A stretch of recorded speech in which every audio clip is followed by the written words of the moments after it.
He'll be back. Nelson Peltz warning Bob Iger, if you do not fulfill your promises, sir, you will see me again next year. Folks, we have the interview and we have the information now that may cause shareholders to wonder, is Bob Iger trying to pull something over on them?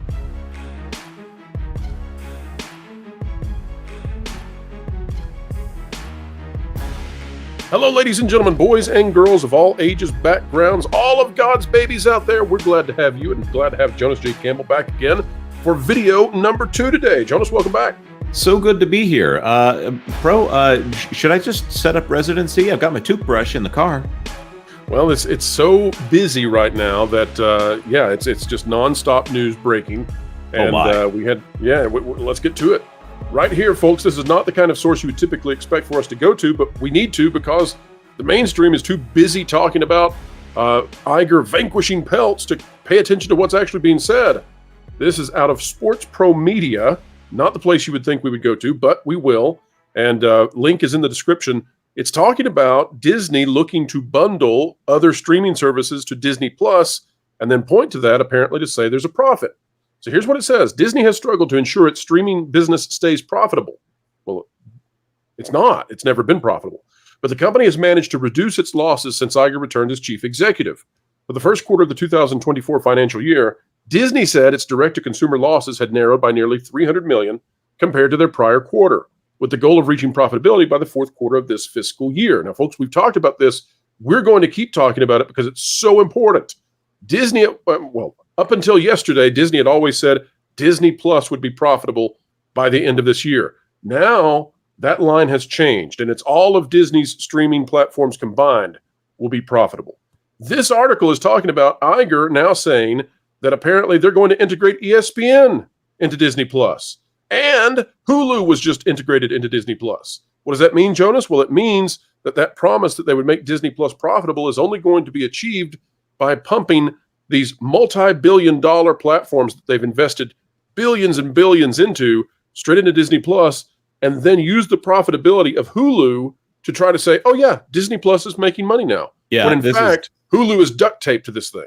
Right. This is the thing that I have been saying for months. And what's frustrating about this Sports Pro thing right here, and I'm assuming no relation between the two of you, they're using multiple definitions of profitable here, or at least the word is being used in different ways that don't quite make sense. If profitable means your revenue exceeds your costs, Disney Plus has never been profitable for the company and is headed in the wrong direction. Well, if they mean profitable, you can't hold it against them, Jonas, because I mean they are a sports website. This is not their forte, so it's understandable. But right? The financial sides are not talking about this. This is a seismic shift in Disney's stance. Right, absolutely. And ESPN Plus has never been profitable, and they try very hard not to talk about that one unless they want to tack it on for combined streaming numbers and pretend like they're a competitor to Netflix, which is a laughable proposition when you talk about the fact that ESPN Plus is nowhere near profitability, to the point where they would rather launch 2 other streaming products that have the ESPN name rather than fix ESPN Plus. I think they see that is unsalvageable and needs to be added into something else in order to try to pretend like it's profitable, to have a hope of profitability. But just on the first and last sentences of that first paragraph there, to ensure its streaming business stays profitable. Okay, so that's saying that it is profitable. But at the end, it talks about the goal of reaching profitability. These two sentences are a direct contradiction to each other in thought. So I don't know if the first sentence is talking to the last sentence here. Well, investing tens of billions of dollars to make $10 back in one quarter, that's Disney's goal. They can't even reach that, apparently. And Nelson Peltz, Jonas, has said for Bob Iger that he better keep his promises or else Peltz is coming back. And I have a feeling that he'll be bringing his buddy Elon Musk with him. Don't know that for sure. But I got to say, if Disney thinks that they are going to switch the definition of profitability now to not be Disney Plus, but to be, hey, we bought Hulu in the last 2 quarters, and we're going to ignore all of those billions of dollars we spent, and we're just going to pay attention to this fourth quarter, and when we duct tape Hulu onto Disney Plus, hey, look, we made $10 this quarter more than we spent. It's not going to work. Here, folks, is the Nelson Peltz interview on CNBC today, where he essentially says, Bob, don't try to hoodwink me. Don't try to hoodwink the shareholders. I will be back. Any company in mind right now that's a different company? You've got me thinking about, I know this is, I like to think a little forward too. Is there anyone disappointing you that you think it might be good to take a look at? Jim, I got to finish buying that stock before I can tell you who it is. All right, it's a mystery there. Now let's talk about an article in the Journal which says Nelson Peltz's Disney Consolation Prize, a $300 million gain in a recent FT piece. The FT says Peltz likes to say that he'd rather be rich than be right. Were you rich and don't care about being right given the $300 million consolation prize? Well, first of all, the number is wrong. Okay. Okay. The number is dramatically wrong. Interesting. $1 billion? That, Jim. How about $1 billion? Okay. And that sounds more like it.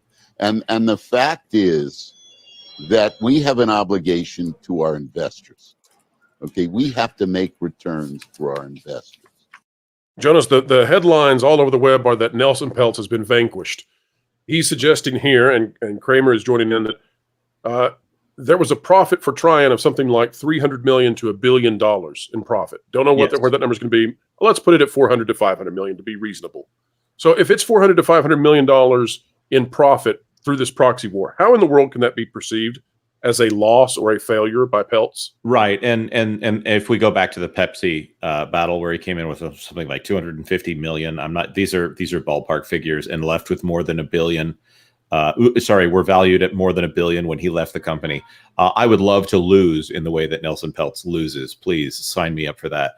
Also, obviously, Peltz cashed out a little bit last time and then came back. If he sold, not at the peak, because he's pointed out that he didn't sell at the peak, the last peak, we're talking about last year, then he made a bunch of money there and then bought back in at some time when the stock was at a low that they appear to be headed back to at the current point, at the current trajectory that we're looking at right now. No financial advice here. So he knows when to get in and when to get out.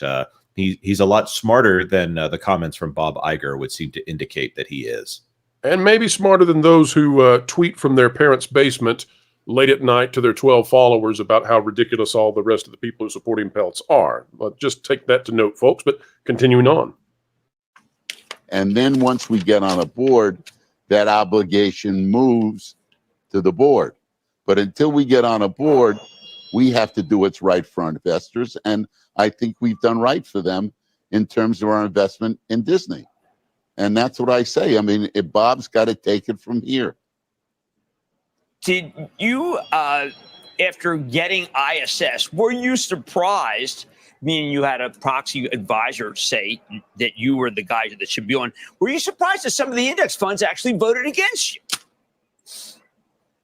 I was very surprised at that. And one has to understand why they voted against, because if you look at their comments were beautiful. They were very complimentary. But at the end of the day, they checked the box, and you'll have to ask them why they did it. I've got my feelings, but I'm not going to talk about it here on television. But you should ask them. I was very please pause that. To say Go ahead, Jonas. So the thing that I would point out here is Iger was using any comment that he could, whether positive or negative, whether or not the person was saying something positive about the company. The Vote Disney website would take any quote that could be construed as positive, even out of context, and use it as their testimonials on their own website. It appears that Trian Partners is not doing the same. They are making sure that everyone knows what was said, the intention that was said, and also providing the context there. Disney went low many times during this proxy battle, and the lowest that Peltz went was pointing out the data. Yes, and Jonas, there's a impressive banner here. Taken from another part of the conversation, and it's got a little bit of a typo, but we'll work with that. It says, if Disney executives do what they promised, if Disney executes on what they promised, sorry, my typo mentally then. I saw executives and adjusted for them. If Disney executes on what they promised, they won't hear from me again. But another thing that he has said in the same interview, we may or may not be able to get to it, is that if Disney doesn't execute on what they've said, which now, considering they are trying to bundle up all of their streaming and pretend that that is what they've always said they were going to do, it's definitely not. If they try to make that trick on him, he's saying he'll be back again. So are we just going into now a more ferocious period of proxy up ahead? I think you're probably correct in that. Or sorry, if you were asking the question, I think so. If they are not engaging in a proxy fight at this moment, while they've gone dark as far as restoring magic and all of those official that's due to an SEC thing, right, Jonas? Yes, they don't have to file everything with the SEC. If they aren't continuously updating that website, they don't have to keep filing everything with the SEC. There's a regulatory burden. That's why when that website went dark and the social media accounts went dark, I immediately sent out on X and said, "Hey, guys, this is not as important as some of you are thinking," because there were people, singing the eulogies of Nelson Peltz and Tryon taking on Disney, and we all knew on our side this has to do with the SEC.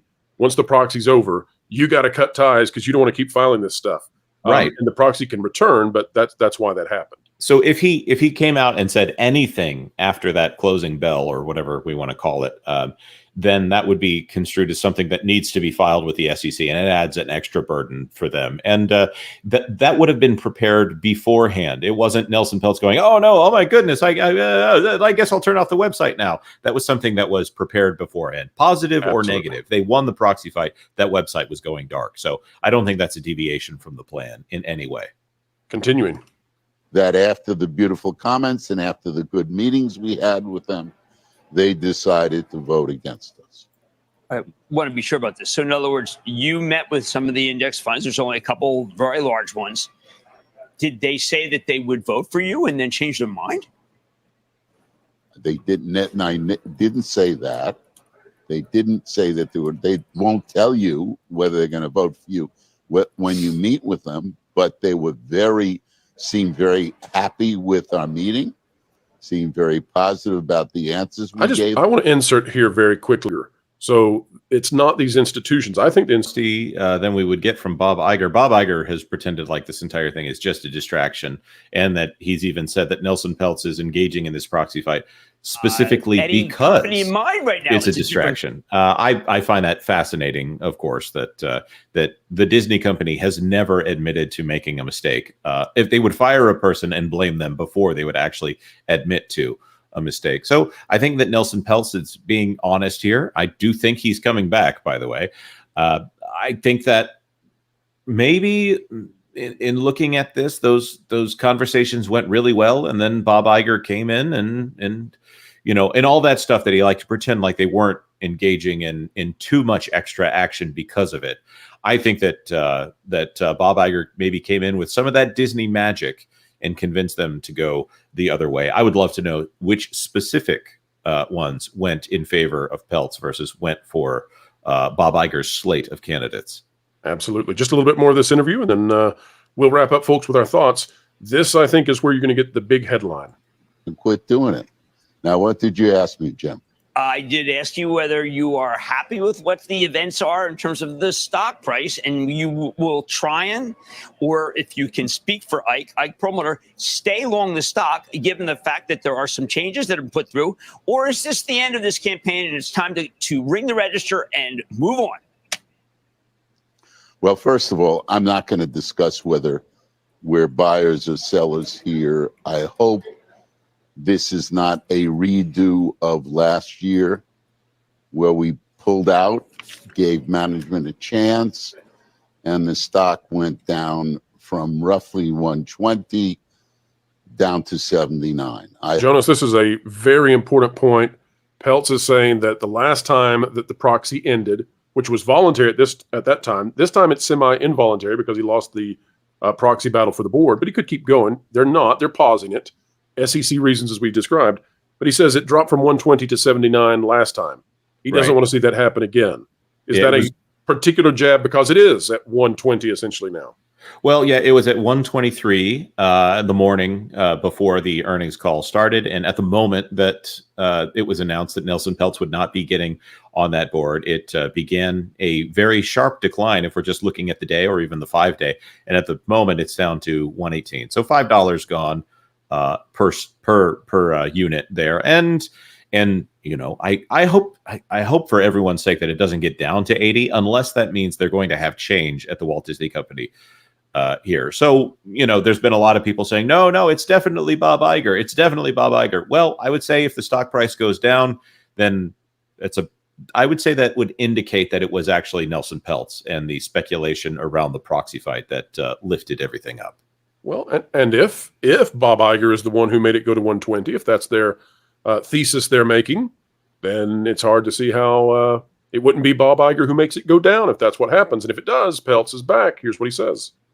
I hope that doesn't happen this time. Whether we stay or not, we don't make those kind of announcements. I hope Bob can keep his promises. I hope they can do all the things they assured us they were going to do. And we'll only watch and wait. If they do it, they won't hear from me again. If they don't, Jim, you may be seeing me on your show next year doing this same thing again. So it's really up to management. It's up to the board. It's up to whether they do what they say they were going to do, or if it's going to same old story again. Look, they've got to get a succession plan finally in place that works. Okay, we haven't seen one going back to 2011. They began talking about succession with 13 years from them, and they haven't come up with anything. They've got to get the margins up. They got to get streaming right. They made a lot of promises, and frankly, as a shareholder, I hope they keep them. Well, okay, but so if not, we're here. We'll stop there, Jonas, with that statement of if they don't, we're here. Jonas, not the right foot to step out on, I would say, to try to combine all of your streaming platforms and claim that is bringing you a profit when all you did was spend anywhere from $12 to $24 billion to buy Hulu to prove that for a single quarter you made a penny. That is not the Disney Plus profitability that I think people were expecting. And the fact that they have cut content and used the Hollywood strikes to try to show that they have reached some degree of profitability for Disney Plus, and they still can't do it, does not speak well for this streaming business that Disney is involved in. Jonas, your final thoughts? I totally agree with that. And all I can do is restate it. If you get to the last week of the month and you have overspent on food, and you have to say that you only spent a certain amount on food, and you decide to starve yourself for the last week of the month, then I would say that that is not trending towards profitability. That is damaging yourself and your financial health in this analogy, in order to say, no, we hit the budget. The Disney company is starving Disney Plus in order to say that it is profitable. And combining with Hulu is their only hope of showing that it is, quote unquote, growing. Or maybe they'll bundle it with cable, and we all know how successful cable is. That's right, folks. Shareholders were not anticipating in that guidance that Disney Plus would become profitable by Q4, that meant it would be duct tape to Hulu to say, yes, we did it. Some expensive duct tape, I would say. Peltz probably will agree. And that's why, folks, we believe the proxy war goes on. That is why Peltz may have won the day yesterday. Let Iger own the headlines. Peltz will own the analysts, because Iger is now a wounded CEO. Peltz is likely to be out in a very powerful position in the next year. It took everything they had to block him this time. They cannot trot out the same kind of effort next year, because the next time they trot out George Lucas and Steve Jobs' widow and all of that, it's not going to have the same impact anymore, especially if they blew all the gas and the Disney stock and the Disney company is not in the powerful position they might have been with all of those vapid headlines they made. Folks, that is the video for today. We hope it was not vapid. We hope it was densely construed with great information that you would not hear anywhere else. We hope we have elevated your day, and if so, on your way out, consider clicking the like button. Share, subscribe, click it, stick it to the algorithms, it's the notification bell, and drop a comment down below. Folks, we love your comments. We love knowing what you think. And don't forget that more information is coming out each and every day, 7:30 p.m. Eastern Time. We'll have another video out today. It just keeps coming and coming and coming as the news keeps going and going and going. And we are here to keep showing and showing and showing what it all means. Folks, wherever you are and whatever you're doing, keep learning, keep growing, and keep having fun. What? What? I put out a tweet of a fat minority with a booger in her nose, and I said, "This is an empowered woman." and Kocho retweeted it. You don't have your own X account, do you? Oh, well, I actually created it a while ago. The greatest troll I've pulled off in a long time. Do you know how many things I've secretly tanked? Oh, gosh, I hope not. That would make me legally culpable. But, what are you talking about? Sweet Baby Inc. Huh? Yep. I'm the... Shut up. I'm the CEO.